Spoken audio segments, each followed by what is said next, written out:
Hey y'all, it's Brandon with Electrical Specialist. Just wanted to make a video for you about Megger testing. Got some questions about what that was, and I figured now would be a good time to kind of just go over that. If you've never heard of Megger testing, a Megger is actually a tool we use to test the integrity of circuitry wiring. Comes like this. Looks like what you would consider a meter would look like. Comes with leads, obviously, alligator clips to clamp onto cables. And what we do is we push 1,000 volts, or this one does up to 1,000 volts. High voltage, low amperage. It pushes it through the cable to test if there's any weak points in it. Why do we do this?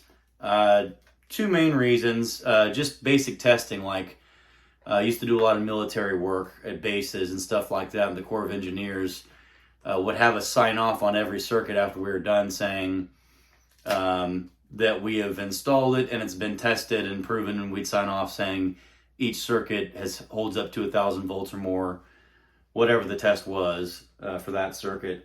But mainly in residential, what we use Meggers for is lightning strikes. After your house has had a proximity strike, meaning anywhere around your house or neighborhood, or a direct strike, which does happen more than you would think, we get a lot of calls from people asking, how do I know my wiring in my walls is still good? Because my garage door opener's fried, my refrigerator's fried, what else? Computer, TVs, lots of things with circuit boards in them are typically what gets fried. And I did another video on surge arrestors that you might want to watch, which is helpful, not in a lightning strike, but in the case of a surge from your power company. That's what those are for. They're not for lightning strikes. So if you've had a lightning strike and you've lost some equipment and you want to make sure that your wiring is still good, this comes in pretty handy.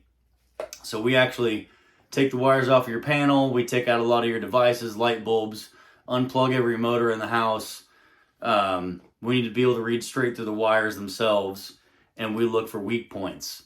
Do we find them? Not every time. Sometimes we do, sometimes we don't.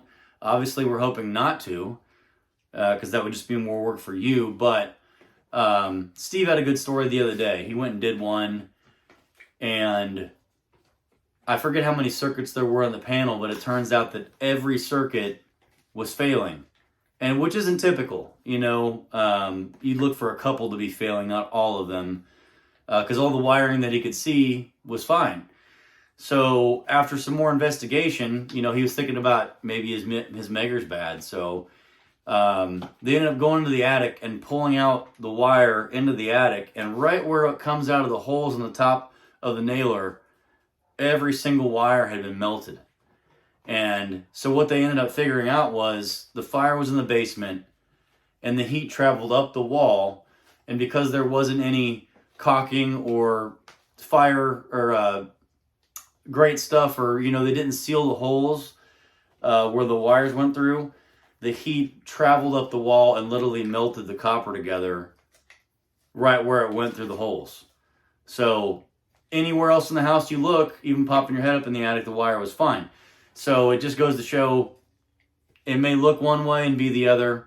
It doesn't hurt to do a little testing. A lot of times your insurance company will pay for it depending on what your deductible is.